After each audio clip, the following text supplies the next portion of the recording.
السلام عليكم ورحمة الله وبركاته. متابعين قناة كوكب المعرفة الكرام، كيف حالكم اليوم؟ نتمنى من الله أن تكونوا بخير صحة وخير حال. إن الفتيات دائما يكون لهم أسرارا لا يعلمها الكثير، وعادة تكون الأشياء التي يخفونها أكثر مما يظهرون. وعلى حسب دراسات أجريت عبر جامعات مختلفة من قبل أطباء نفسيون، فإن المرأة بصفة عامة لديها عادة سرية غريبة تجلب لها الأمراض في أغلب الأحيان. ولكن دعني أولا أخبرك ما هو أسلوب المرأة في الحياة وما هي طبيعتها. إن المرأة كائن بسيط يكتسب بأقل الكلام، دائما تحلل الأشياء من جانب العاطفة، ميالة أكثر للأشياء الدرامية والخيالية، وبسبب ارتفاع العاطفة لديها تتمسك بفعل عادة سرية غريبة، وهذه العادة هي تحمل الآلام بمفردها وإخفاءه عن الجميع. بالرغم من أن الكل يظن أن المرأة كثيرة الكلام والشكوى، إلى أن الدراسات أكدت العكس تماما، فإن المرأة بالفعل تحكي كثيرا في جميع الأمور، ولكنها غالبا لن تتحدث عن آلامها قط. ولتدعيم تلك النظريات أشارت الأطباء قائلة: إن المرأة منذ مرحلة المراهقة، وهي عندما تمر بعلاقة عاطفية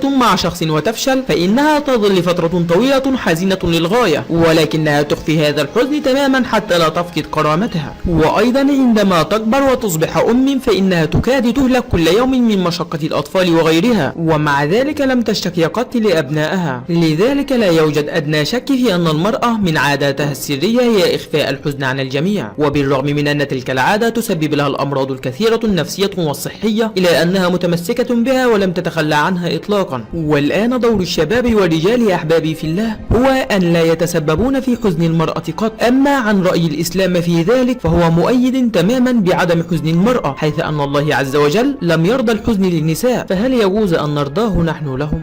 حبيبي في الله، بإمكانك الاشتراك في القناة لنتبادل الآراء معا، لنصبح صحبة طيبة ونلتقي في الجنة بإذن الله.